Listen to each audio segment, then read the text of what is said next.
रिश्तों की महक ही जीवन में सुख शांति लाती है।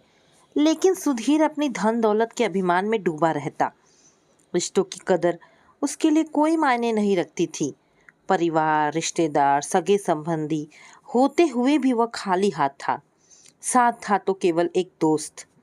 अपने दोस्त सुधीर शर्मा को दिल का दौरा पड़ने की खबर सुनकर मेरे मन में पहला विचार उभरा कि अपनी जिंदगी में हमेशा अव्वल आने की दौड़ में बेतहाशा भाग रहा मेरा यार आखिर जबरदस्त ठोकर खाकर गिर ही गया। रात को अपना क्लिनिक कुछ जल्दी बंद करके मैं उससे मिलने हॉस्पिटल पहुंच गया। ड्यूटी पर उपस्थित डॉक्टर से ये जानकर कि वह खतरे से बाहर है, मेरे मन में बड़ी राहत महसूस की थी।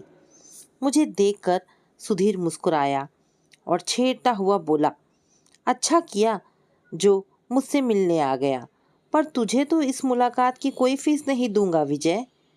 लगता है खूब चूना लगा रहे हैं मेरे करोड़पति दोस्त को ये हॉस्पिटल वाले।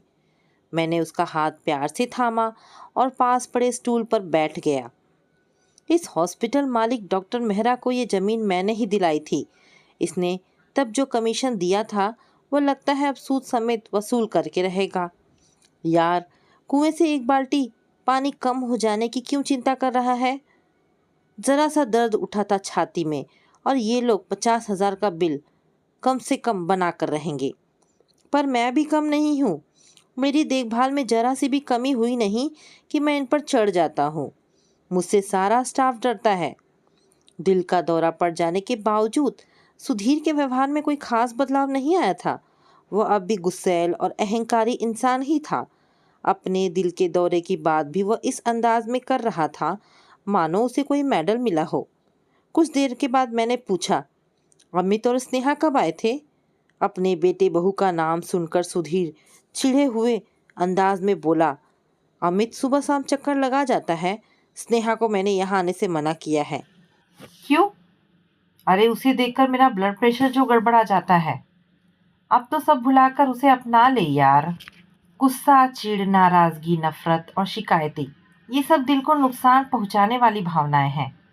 ये सब छोड़ और कोई दूसरी बात कर। उसकी आवाज रूखी और कठोर हो गई। कुछ पलों तक खामोश रहने के बाद मैंने उसे याद दिलाया, तेरे भतीजे अथर्व की शादी में बस 2 सप्ताह रह गए हैं। जल्दी से ठीक हो जा मेरा हाथ बटाने के लिए। जिंदा बचा रहा तो जरूर शामिल होगा तेरे बेटे की शादी में। यह डायलॉग बोलते हुए यूं तो वो मुस्कुरा रहा था, पर उस क्षण मैंने उसकी आंखों में डर, चिंता और दयनीयता के भाव पढ़े थे। हॉस्पिटल से लौटते हुए रास्ते भर मैं उसी के बारे में सोचता रहा था। हम दोनों का बचपन एक ही मोहल्ले में साथ गुजरा था। स्कूल में 12वीं तक की शिक्षा भी साथ ली थी। फिर मैं मेडिकल कॉलेज में प्रवेश पा गया और वो बीएससी करने लगा। पढ़ाई से ज़्यादा उसका मन कॉलेज की राजनीति में लगता। यूनिवर्सिटी के चुनाव में हर बार वह किसी न किसी महत्वपूर्ण पद पर रहा। अपनी छात्र राजनीति में दिलचस्पी के चलते उसने एलएलबी भी की। लोग कहते हैं कि कोई अस्पताल या कोर्ट के चक्कर में कभी ना फंसे। देख, तू डॉक्टर बन गया और मैं वकील। भविष्य में मैं तुझसे ज्यादा अमीर बनकर दिखाऊंगा विजय, क्योंकि दौलत पढ़ाई के बल पर नहीं बल्कि चतुराई से कमाई जाती है। उसकी इस तरह की डींगे मैं हमेशा सुनता आया था। उसकी वकालत ठीक नहीं चली तो वो प्रॉपर्टी डीलर बन गया। इस लाइन में उसने सचमुच तगड़ी कमाई की। मैं साधारण सा जनरल प्रैक्टिशनर था। मुझसे बहुत पहले उसके पास कार और कोठी हो गई। हमारी दोस्ती की नींव मजबूत थी, इसलिए दिलों का प्यार तो बना रहा, पर मिलना जुलना काफी कम हो गया। उसका जिन लोगों के साथ उठना बैठना था वे सब खाने पीने वाले लोग थे। उस तरह की सोहबत को मैं ठीक नहीं मानता था और इसलिए हम कम मिलते। हम दोनों की शादी साथ साथ हुई और इत्तेफाक से पहले बेटी और फिर बेटा भी। हम दोनों के घर कुछ ही आगे पीछे जन्मे। सुधीर ने 2 साल पहले अपनी बेटी की शादी एक बड़े बिजनेस खानदान में अपनी दौलत के बल पर की। मेरी बेटी ने अपने सहयोगी डॉक्टर के साथ प्रेम विवाह किया। उसकी शादी में मैंने सुधीर की बेटी की शादी में आए खर्चे का शायद 10वां हिस्सा ही नहीं लगाया होगा। रुपए को अपना भगवान मानने वाले सुधीर का बेटा अमित कॉलेज में आने तक एक बिगड़ा हुआ नौजवान बन गया था। उसकी मेरे बेटे अथर्व से अच्छी दोस्ती थी, क्योंकि इसकी माँ सुशीला मेरी पत्नी मीनाक्षी की सबसे अच्छी सहेली थी। इन दोनों नौजवानों की दोस्ती की मजबूत नींव भी बचपन में ही पड़ गई थी। अमित गलत राह पर चल रहा है। मेरी ऐसी सलाह पर सुधीर ने कभी ध्यान ही नहीं दिया था। बाप की दौलत पर बेटा क्यों ना ऐश करे। तू भी अथर्व के साथ दिन रात की टोका टोकी वाला व्यवहार मत किया कर विजय।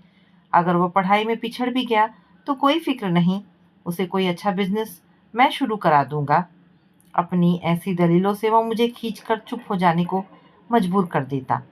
आज इस करोड़पति इंसान का इकलौता बेटा 2 कमरों के एक साधारण से किराए वाले फ्लैट में अपनी पत्नी स्नेहा के साथ रह रहा था। हॉस्पिटल से सीधे घर ना जाकर मैं उसी के फ्लैट पर पहुंचा। अमित और स्नेहा दोनों मेरी बहुत इज्जत करते थे। इन दोनों ने प्रेम विवाह किया था। साधारण से घर की बेटी को सुधीर ने अपनी बहू बनाने से साफ मना कर दिया, तो इन्होंने कोर्ट मैरिज कर ली थी। सुधीर की नाराजगी को नजरअंदाज करते हुए मैंने इन दोनों का साथ दिया था। इसी कारण ये दोनों मुझे भरपूर सम्मान देते थे। सुधीर को दिल का दौरा पड़ने की चर्चा शुरू हुई तो अमित उत्तेजित लहजे में बोला, अंकल जी, ये तो होना ही था। रोज रोज की शराब और दौलत कमाने के जुनून के चलते उन्हें दिल का दौरा कैसे ना पड़ता। और इस बीमार हालत में भी उनका घमंडी व्यवहार जरा भी नहीं बदला है। स्नेहा उनसे मिलने पहुंची तो उसे डांट कर कमरे से बाहर निकाल दिया। उनके जैसा घमंडी और अकड़ू इंसान शायद ही दूसरा हो। बेटे बड़ों की बातों का बुरा नहीं मानते और ऐसे मुश्किल समय में तो उन्हें अकेलापन मत महसूस होने दो। वह दिल का बुरा नहीं है। मैं उन्हें देर तक ऐसी बातें समझाने के बाद जब वहां से उठा तो मन बड़ा भारी सा हो रहा था। सुधीर ने यूं तो अमित को पूरी आज़ादी से ऐश करने की छूट हमेशा दी, पर जब दोनों के बीच टकराव की स्थिति पैदा हुई तो बाप ने बेटे को दबाकर अपनी चलानी चाहिए थी। जिस घटना ने अमित के जीवन की दिशा को बदला वह लगभग 3 साल पहले घटी थी। उस दिन मेरे बेटे अथर्व का बर्थडे था। अमित उसे नए मोबाइल फ़ोन का गिफ्ट देने के लिए अपने साथ मार्केट ले गए। वहाँ दौलत की अकड़ पर बिगड़े नवाबजादे अमित की एक फ़ोन पर नीयत खराब हो गई। अथर्व के लिए फ़ोन खरीदने के बाद जब दोनों बाहर निकलने के लिए आए तो शोरूम के सुरक्षा अधिकारी ने उसे रंगे हाथों पकड़ जेब से चोरी का मोबाइल बरामद कर लिया। गलती से फ़ोन जेब में रह गया है। मैं इसे 10 फ़ोन खरीद सकता हूँ। मुझे चोर कहने की तुम सब हिम्मत कैसे कर रहे हो। गुस्से से भरे अमित ने ऐसा आक्रामक रुख अपनाया, पर वे लोग डरे नहीं। मामला तब ज़्यादा सीरियस हो गया जब अमित ने सुरक्षा अधिकारी पर तैश में आकर हाथ छोड़ दिया। उन लोगों ने पहले जमकर अमित की पिटाई की और फिर पुलिस बुला ली। बीच बचाव करने की कोशिश कर रहे अथर्व की शर्ट भी इस हाथापाई में फट गई थी। पुलिस दोनों को थाने ले गई। वहीं पर सुधीर और मैं भी पहुंचे। मैं सारा मामला रफा दफा करना चाहता था क्योंकि अथर्व ने सारी सच्चाई मुझसे अकेले में बता दी थी। लेकिन सुधीर गुस्से से पागल हो रहा था। उसके मुंह से निकल रही गालियों और धमकियों के चलते मामला बिगड़ता जा रहा था। उस शोरूम का मालिक भी रुतबेदार आदमी था। वह सुधीर की अमीरी से प्रभावित हुए बिना पुलिस केस बनाने पर तुल गया। एक अच्छी बात यह थी कि थाने का इंचार्ज मुझे जानता था। उसके परिवार के लोग मेरे क्लिनिक पर छोटी बड़ी बीमारियों का इलाज कराने आते थे। उसकी आंखों में मेरे लिए शर्म लिहाज के भाव ना होते तो उस दिन बात बिगड़ती ही चली जाती। वह सुधीर जैसे घमंडी और बदतमीज इंसान को सही सबक सिखाने के लिए शोरूम के मालिक का साथ जरूर देता, पर मेरे कारण उसने दोनों पक्षों को समझौता करने के लिए मजबूर कर लिया। हाँ, इतना उसने जरूर किया कि उसके इशारे पर 2 कांस्टेबलों ने अकेले में अमित की पिटाई जरूर की। बाप की दौलत का तुझे ऐसा घमंड है कि पुलिस का खौफ भी तेरे मन से उठ गया है। आज चोरी की है, कल किसी लड़की के साथ कुछ गलत और मर्डर करेगा। कम से कम इतना तो पुलिस की आवभगत का स्वाद इस बार चख जा कि कल को ज्यादा बड़ा अपराध करने से पहले तू 2 बार जरूर सोचे। मेरे बेटे की मौजूदगी में उन 2 पुलिस वालों ने अमित के मन में पुलिस का डर पैदा करने के लिए उसकी अच्छी खासी धुनाई की थी। उस घटना के बाद अमित एकाएक उदास और सुस्ता हो गया था। हम सब उसे खूब समझाते पर वह अपने पुराने रूप में नहीं लौट पाया था। फिर एक दिन उसने घोषणा की, मैं एमबीए करने जा रहा हूँ। मुझे प्रॉपर्टी डीलर नहीं बनना है। ये सुनकर सुधीर आग बबूला हो उठा और बोला, क्या करेगा एमबीए करके? 20-30 हजार की नौकरी? इज्जत से कमाए गए इतने रुपए भी जिंदगी चलाने को बहुत होते हैं। क्या मतलब है तेरा?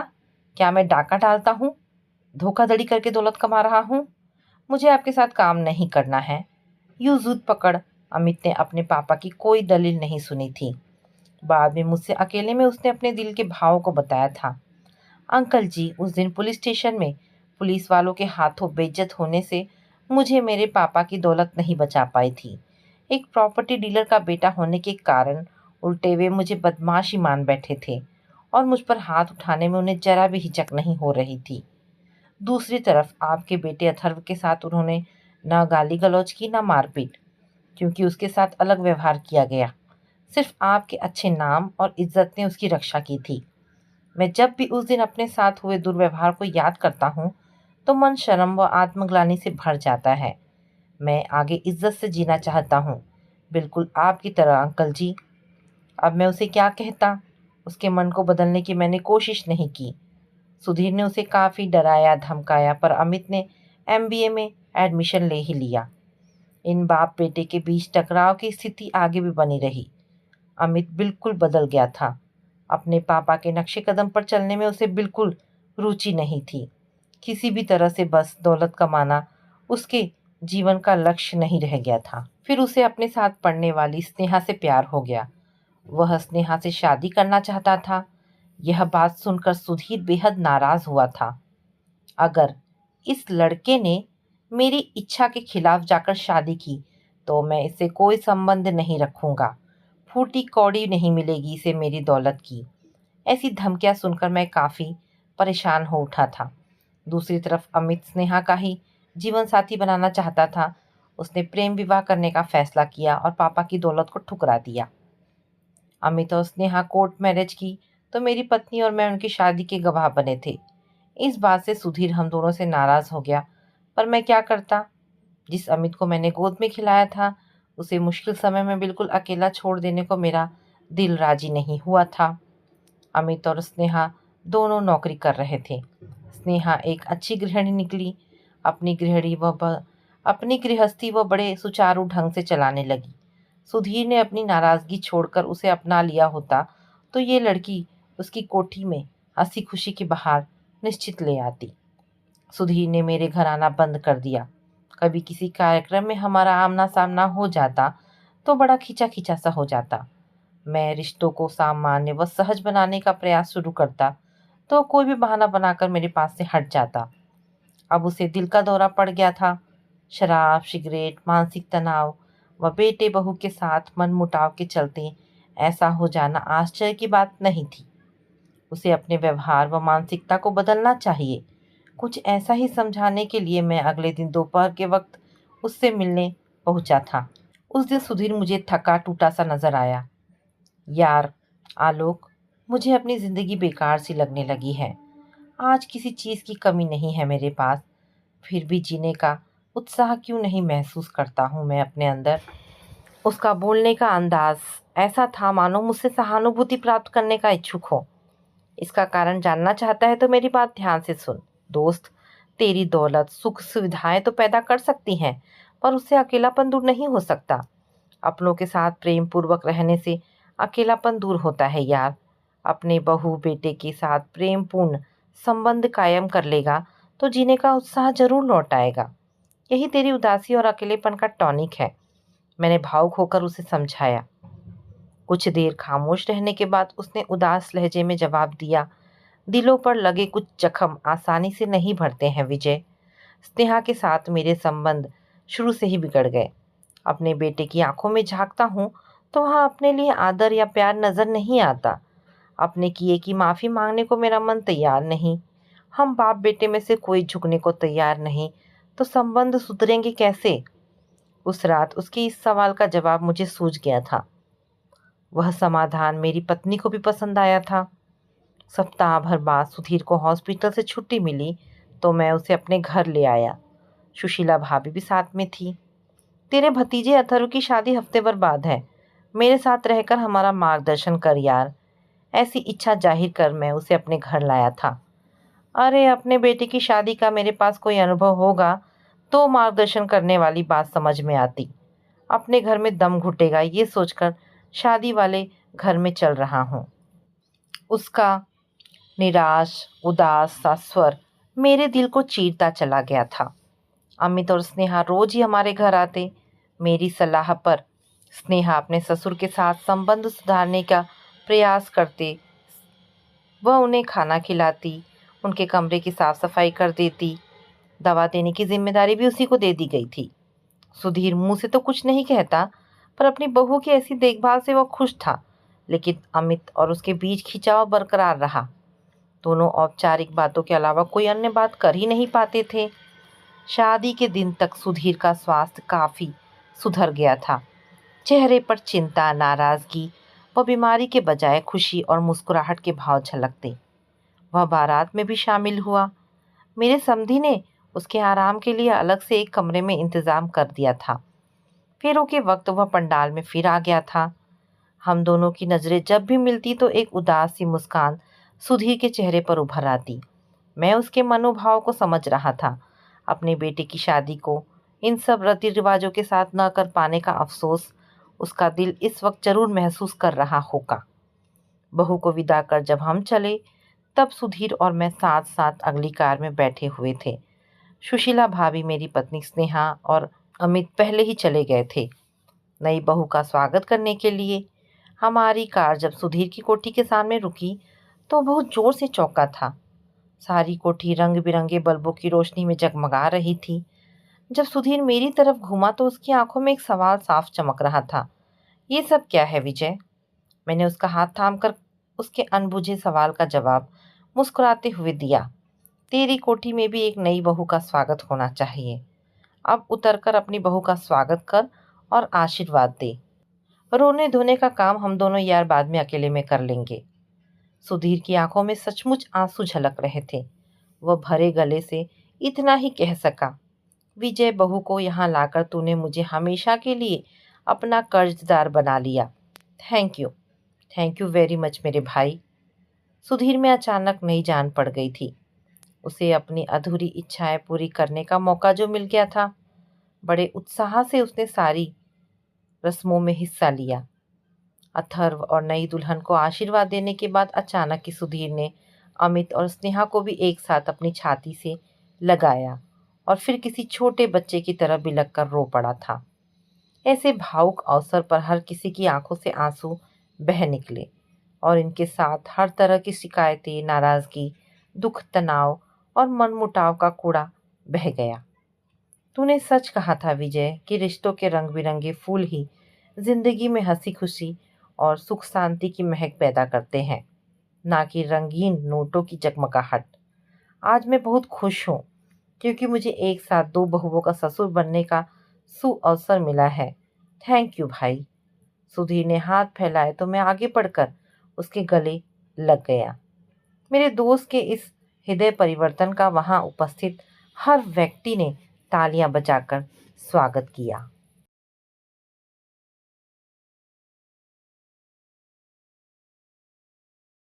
बाहर फिर से बूंदाबांदी शुरू हो गई थी। मई महीने में इस बार गर्मी और वर्षा आंख मिचौली खेल रही थी। सोच ही रही थी कि फोन की घंटी बज उठी। मेरा ध्यान घड़ी की ओर चला गया। ठीक 8:30 बजे थे। मैंने फोन उठाया। हाँ सुरेश, मैं आ रही हूँ, ये कहकर कमजोरी में मैंने अपने आप को चारों ओर से ढकते हुए पलंग से उठ गई। सधे हुए कदमों से बाहर बरामदे में आकर मैंने देखा कि पुराना थैला चला गया था और नया थैला आ गया था। मैंने दोनों हाथों से थैला उठाया और अंदर आकर आवाज लगाई, रिया बेटा, शशांक खाना आ गया है, बाहर आ जाओ। यूं कहकर मैं टेबल पर खाना लगाने लगी। 5 साल की रिया खूब चहक रही थी। फुलके, आलू की सब्जी, गोभी की सब्जी, प्याज, टमाटर, नमकीन और दही आया था। शशांक चुपचाप कुर्सी पर बैठकर अपनी प्लेट लगाने लगे। खाना बहुत स्वादिष्ट था। शशांक के चेहरे पर कई भाव आ रहे थे, पर कुछ बोल नहीं रहे थे। रिया खूब उछल रही थी, मम्मा, यह किस होटल का खाना है, बहुत बढ़िया है। मैं क्या उत्तर देती, चुपचाप सब सामान समेटकर किचन में ले गई। बचा हुआ सामान फ्रिज में रखा और बर्तन धोने लगी। क्या करूं? शाम वाली बाई के पति को कोरोना हो गया था, सो वह भी 3-4 दिन से नहीं आ रही थी। दोपहर में एक बाई जल्दी जल्दी झाड़ू पोछा और कपड़े धोकर चली जाती थी। टिफिन डब्बा साफ कर के मैंने थैले सहित बाहर जाली वाली बरामदे में रख दिया। कल दोपहर में सुरेश टिफिन वापस ले जाएगा।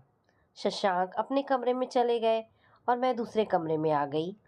रिया अच्छी तरह मास्क लगाकर बैठती थी और मेरे पास नहीं आती थी। उसे सब समझा दिया था। रात के 11:30 बज रहे थे, पर नींद तो मुझसे कोसों दूर थी। मैं इधर उधर करवटें बदल रही थी। कभी बाथरूम जाती तो कभी पानी के घूंट पी रही थी। मन में बहुत बेचैनी हो रही थी। घड़ी की सुइयां आगे बढ़ रही थी और मेरी जिंदगी की घड़ी पीछे की ओर झुक रही थी। उन दिनों की बात है, मैं एमबीए के दूसरे वर्ष में पढ़ रही थी। 2-3 दिन से माँ की दाढ़ में बहुत दर्द हो रहा था। घरेलू इलाज करा रही थी, पर कुछ फायदा नहीं हुआ। सो मुझसे बोली, पायल, लगता है डॉक्टर के पास जाना ही पड़ेगा। ठीक है माँ, मैं कॉलेज से आकर आपको दिखा लाऊंगी। मैंने उन्हें सांत्वना दी। कॉलेज के रास्ते में चौराहे पर एक डेंटिस्ट का बोर्ड देखती थी, सो वहीं पर ले जाने का विचार कर लिया। माँ की कैप लगवानी थी, सो मुझे कई बार माँ को डॉक्टर के पास ले जाना पड़ा और इसी मिलने मिलाने के चक्कर में डॉक्टर शशांक मेरी आंखों में समा गए। माँ का दर्द तो खत्म हो गया, पर मेरे मन में दर्द उभर आया। मैं किसी न किसी बहाने से हॉस्पिटल पहुंच जाती थी। मुझे देखकर शशांक की आंखों में चमक आ जाती थी। बातों ही बातों में पता चला कि शशांक के 2 बच्चे हैं और एक अच्छी बीवी है, और शशांक के पापा जाने माने ठेकेदार हैं। इन सब बातों से मुझे कोई फर्क नहीं पड़ा। जब घर में सबको इस बात का पता चला तो सबने समझाने की कोशिश की। क्यों तू अपनी जिंदगी खराब कर रही है? ऐसी औरतें ना घर की रहती हैं और ना घाट की। पर जब मुझ पर कोई असर नहीं हुआ तो मेरे भाई ने मुझे थप्पड़ मार दिया और भाभी ताने कसने लगी और सबने मुझे घर में कैद करने की कोशिश की। धीरे धीरे शशांक के घर में, आस पड़ोस और मेरी सहेलियों में हवा की तरह यह बात फैल गई। दोनों तरफ से समझाना शुरू हो गया, पर हमारा इश्क तो परवान चढ़ चुका था। डॉक्टर की पत्नी सुरभि एक दिन रविवार को अचानक मेरे पास आ गई और गुस्से से भरी फुफकार उठी। तुझे क्या मेरा ही पति इश्क लड़ाने को मिला था? मेरे 2 छोटे छोटे बच्चे हैं और हमारी सुखी गृहस्थी है, उसमें आग का गोला क्यों फेंक रही हो? मैं पहले तो एकदम हैरान रह गई, पर फिर मैंने शांत स्वर में कहा, देखिए, जो भी आपको कहना हो अपने पति से कहिए। मेरा और तुम्हारा कोई रिश्ता नहीं है और ना ही तुम मुझ पर कोई दबाव डाल सकती हो। मैं निष्ठुर बनी बैठी रही। फिर एकाएक उसकी आंखों से आंसू आ गए। देखो, मैं तुमसे विनती करती हूँ, मेरा घर मत उजाड़ो। तुम तो कुंवारी हो, तुम शादी कर सकती हो, पर इस गलत रिश्ते से तुम समाज में मुंह दिखाने लायक भी नहीं रहोगी। पर हम दोनों की आंखों का पानी तो मर चुका था। अब हम रेस्टोरेंट, पार्क, थिएटर सब जगह मिलने लगे। 4-5 दिन बाद शशांक की मम्मी हमारे घर आ गईं। मैं उन्हें देखकर पिछले दरवाजे से बाहर खिसक गई। उन्होंने भी मेरे मम्मी पापा को बहुत समझाने की कोशिश की। कहने लगी, दोनों घरों की इज्जत धूल में मिल जाएगी और तुम्हारी लड़की की शादी भी कहीं नहीं होगी। मेरे वापस लौटने पर मेरे पापा ने गुस्से से मेरे ऊपर 2-4 थप्पड़ जड़ दिए और साथ ही सख्त हिदायत दी कि पढ़ाई खत्म हो गई है, अब घर में रहो। बड़ी बहन ने भी समझाया, पर ना जाने मुझ पर कैसा जुनून सवार था कि जितना सब कहते उतनी ही मैं उद्दंड होती जा रही थी। इस रोज की किचकिच से परेशान होकर मैंने घर से 60 किलोमीटर दूर जॉब कर ली। इस अपरिचित जगह में शशांक हफ्ते में 2 दिन मेरे पास रह जाते थे, पर हमें संतुष्टि नहीं थी। कुछ दिन बाद शशांक ने सुझाव दिया, हम ऐसा करते हैं, शहर से कुछ दूरी पर एक किराए पर घर ले लेते हैं। मैं वहां से रोज हॉस्पिटल चला जाऊंगा। ये सुनकर मेरी तो बाँछें खिल गई। बस शशांक ने चुपचाप एक मकान 10 किलोमीटर की दूरी पर ले लिया और थोड़ा बहुत सामान का भी इंतजाम कर लिया। मैंने भी पास ही के स्कूल में नौकरी कर ली। पर 6 महीने बाद ही मैं प्रेग्नेंट हो गई और पड़ोसियों की गड़ती निगाहों से बचने के लिए मैंने जॉब छोड़ दी। हमारा कहीं भी आना जाना नहीं था। अब कहीं भी जाने से हम कतराने लगे थे। हॉस्पिटल तो चल रहा था, पर सामाजिक दायरा, यार दोस्त सब न के बराबर हो गए थे। मेरे घर वालों ने तो मुझसे बिल्कुल ही रिश्ता तोड़ दिया था। इसीलिए रिया के बर्थडे की खुशी में भी हमारे साथ कोई भी शामिल नहीं था। अब रिया 4 साल की हो गई थी। तब मन लगाने के लिए मैंने घर पर ही बच्चों की इंग्लिश की ट्यूशन लेनी शुरू कर दी, पर वो भी धीरे धीरे बंद हो गई। ना जाने क्यों हमें ऐसा लगता था कि जैसे रास्ते चलता हर आदमी हमें घूर रहा है और हमारा मजाक उड़ा रहा है। वक्त के साथ हमारा उन्माद भी कम हो रहा था। सबसे बड़ी बात ये हुई कि शशांक ने ना तो सुरभि को तलाक दिया और ना ही मुझसे शादी की। शशांक के पापा ने साफ कह दिया था, तू रह उस औरत के साथ। मेरी भुजाओं में अभी भी इतनी शक्ति है कि मैं बहू और बच्चों को आराम से रख सकता हूँ, पर तुझे तलाक नहीं लेने दूंगा। याद रखना, तू बहुत पछताएगा। शशांक पैर पटकता हुआ चला गया। सुरभि शशांक को जाते देख रोने लगी। तो उसके ससुर बोले, सब ठीक हो जाएगा बहू, तू चिंता मत कर, समय के साथ सब ठीक हो जाएगा। यहाँ तुझे कोई तकलीफ नहीं होने दूंगा।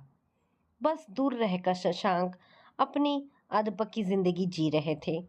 वैसे भी धीरे धीरे हमारी जिंदगी रूखी सूखी होती जा रही थी।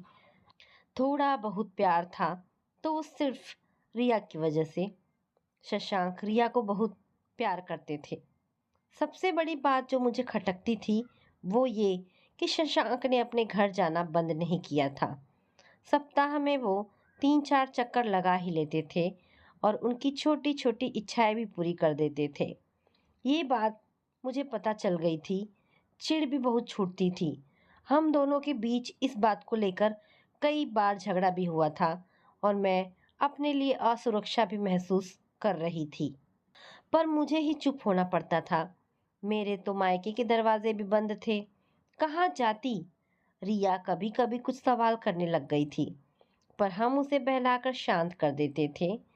इस उलझी हुई जिंदगी में अब कोरोना ने लंबी छलांग लगा दी थी। हर जगह कोरोना का खौफ छा गया था। नवंबर में शशांक की बुआ के लड़के की शादी थी। मैंने शशांक को शादी में जाने से मना कर दिया था और अपने डरपोक स्वभाव की वजह से वो मान भी गए। दिसंबर में एकाएक पता चला कि शशांक के पापा और सुरभि को कोरोना हो गया है और वो हॉस्पिटल में एडमिट है। दोनों बच्चे नौकरानी के भरोसे थे। मैंने तो उनके प्रति आंखें मूंद ली। साथ ही शशांक को भी समझा दिया, देखो ये बहुत खराब बीमारी है। बात करने से या पास जाने से ही आदमी को कोरोना की चपेट में आ जाता है। वैसे भी चिंता की क्या बात है, घर की नौकरानी संभाल रही है ना, और बच्चे भी अब 12-13 साल के हैं और मम्मी भी घर में है ना। सच में अपनी कायर प्रवृत्ति की वजह से घबराकर शशांक ने अपने घर की तरफ रुख भी नहीं किया और शशांक की इसी आदत की वजह से अब मेरा मन कुढ़ता था। वो कोई भी फैसला लेने में हिचकिचाते थे। ना वो सुरभि को छोड़ पाए और ना ही मुझे पूरी तरह से अपना पाए। अब तो मुझे बहुत अफसोस होता था कि कैसे अपने फैसले से मैं खुद ही मझधार में फंस गई। रिया के स्कूल में भी पापा की जगह मैंने शशांक का नाम बड़ी मुश्किल से लिखवाया था। जिंदगी में धीरे धीरे एक सन्नाटा सा छाने लगा था। हमारी आपस की बातचीत भी कम होती जा रही थी। 13 अप्रैल का दिन था। सुबह जब 8 बजे तक शशांक अपने कमरे से बाहर नहीं आए तो मैंने पास जाकर देखा। खांसी चल रही थी। हाथ लगाया तो बदन गर्म लगा। मैं एकदम से घबरा गई। ये तो कोरोना के लक्षण लग रहे हैं। अभी तक हमने वैक्सीन भी नहीं लगवाई थी। बुखार देखा तो पूरा 101 डिग्री था। ये देख मेरे तो हाथ पांव फूल गए। क्या करूं? फौरन गर्म पानी दिया। अब तो मुझे एक ही सहारा दिखा, शशांक के पापा। मैंने शशांक को फोन करने को कहा, पर पापा की शक्ति देखते हुए उसने अपनी मम्मी को फोन लगाया। माँ का दिल पिघल गया। घबराना नहीं बेटा, और उन्होंने फौरन शशांक के पापा को फोन पकड़ा दिया। पापा ने कहा, घबराना मत, मैं भाप की मशीन भेज देता हूँ, भाप लेते रहना, और मेरे कंपाउंडर को फोन करके कोरोना की जांच भी करवा लेना। और हाँ, सुरेश ड्राइवर के साथ डॉक्टर मेहरा के पास चले जाना। कोरोना की रिपोर्ट पॉजिटिव आ गई थी। शशांक तो ज़्यादा ही घबरा रहे थे। शशांक के घर से बार बार हाल चाल पूछने के लिए लगातार फोन आ रहे थे। शशांक ने धीरे से कहा, मम्मी, दवा भी मंगानी है, तो चिंता मत कर, ड्राइवर को लिस्ट दे दे, मैं मंगवा दूंगी। थोड़ी हिम्मत रख बेटा, सब ठीक हो जाएगा। और हाँ, सिटी स्कैन भी करवा ले। मम्मी ने कई हिदायतें दे दी। दूसरे दिन शाम होते होते मेरी तबीयत भी ढीली हो गई। खांसी के झटकों से लग रहा था कि मुझे भी कोरोना ने अपनी चपेट में ले लिया है। सुबह तो मुझसे उठा भी नहीं जा रहा था। रिया को समझा बुझाकर मैंने दूसरे कमरे में भेज दिया। वो भी रोज कोरोना के बारे में सुनती थी, सो डरकर झट से दूसरे कमरे में चली गई। सुबह 8 बजे जैसे ही माँ का फोन आया तो शशांक ने कहा, मम्मी, मेरा बुखार तो वैसा ही है, पर पायल को भी कोरोना हो गया है। अब तो ऑनलाइन ही नाश्ता खाना मंगवाना पड़ेगा। मम्मी ने एकदम चौंकते हुए कहा, कैसी बातें करता है पगले, तू खाने की चिंता मत कर, सुरभि तुम तीनों का खाना बनाकर ड्राइवर के साथ भेज देगी। और हाँ, डॉक्टर मेहमा और हाँ, डॉक्टर मेहरा से बात हो गई है, हॉस्पिटल जाने की जरूरत नहीं है, घर में ही धीरे धीरे ठीक हो जाएगा।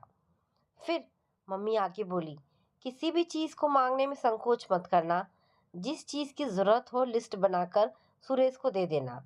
मैं देख रही थी कि सुरभि दोनों समय मीठे नमकीन के साथ स्वादिष्ट भोजन बनाकर भेज रही थी।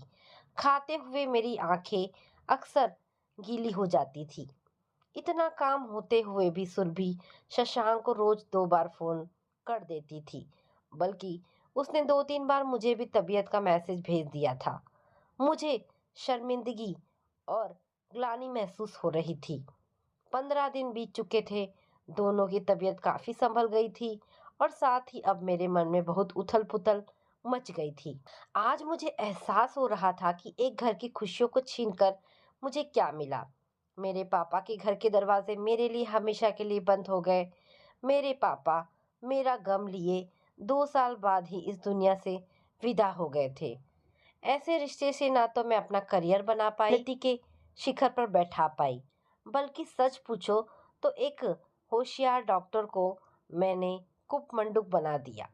समाज और परिवार से दूर होकर भी मुझे पत्नी का दर्जा भी नहीं मिला। रह रह कर मन सारे समय कचोटता था। मैंने भी किस वृक्ष पर कुल्हाड़ी चलाई जो हरा भरा और फूलों से लदा था। मेरे मन ने कहा, अरे पगली, प्यार का मतलब अरे पगली, प्यार का मतलब तो होता है सामने वाले की खुशियां, और तूने तो शशांक के चेहरे की रौनक और उत्साह ही खत्म कर दिया। आगे बढ़ने का रास्ता ही बंद कर दिया। पायल, अब तू कुछ ऐसा कर कि शशांक का घर फिर से हरा भरा हो जाए, और तू स्वयं भी अपनी जिंदगी सही ढंग से जी सके। मेरा मोह भंग हो चुका था।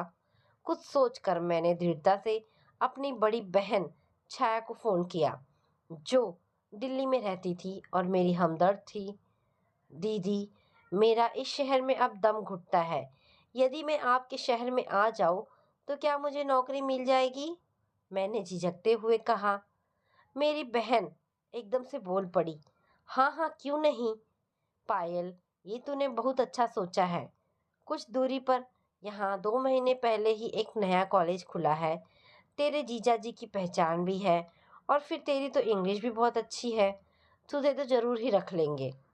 ठीक है, मैंने चहकते हुए कहा, रिया को भी वहीं स्कूल में भर्ती करा दूंगी। मुझे पैकिंग करते देख शशांक ने संशय से पूछा। कहीं जा रही हो क्या? मैंने इत्मीनान से जवाब दिया। देखो शशांक, मैं तुम्हारी जिंदगी में एक मृग तृष्णा बनकर आई थी। अब इस दोहरी जिंदगी का बोझ हम खत्म कर दे तो दोनों के लिए अच्छा है। अटैची बंद करते हुए मैंने आगे कहा, तुम इसे एक बुरा सपना समझकर भुला देना और अपने घर लौट जाना। वहाँ अभी भी तुम्हारा इंतज़ार हो रहा है। मैं भी नई खुशियाँ बटोरने की कोशिश करूँगी। फिर कुछ मिनट रुककर मैंने कहा, मैं सुरभि और तुम्हारे बच्चों की गुनहगार हूँ। शायद अब वो मुझे माफ़ कर सके। लगा कि शशांक भी इस जिंदगी से उकता गए थे, इसीलिए बिना कुछ बोले अपने कमरे में चले गए। तो दोस्तों, ये छोटी सी कहानी यहाँ पर समाप्त होती है। आशा करती हूँ कहानी पसंद आई होगी। अगर कहानी पसंद आई है तो प्लीज़ इसे लाइक एंड शेयर करें। दोस्तों, ऐसी ढेरों पारिवारिक और शिक्षाप्रद कहानी सुनने के लिए मेरे चैनल को प्लीज़ सब्सक्राइब करें। धन्यवाद दोस्तों।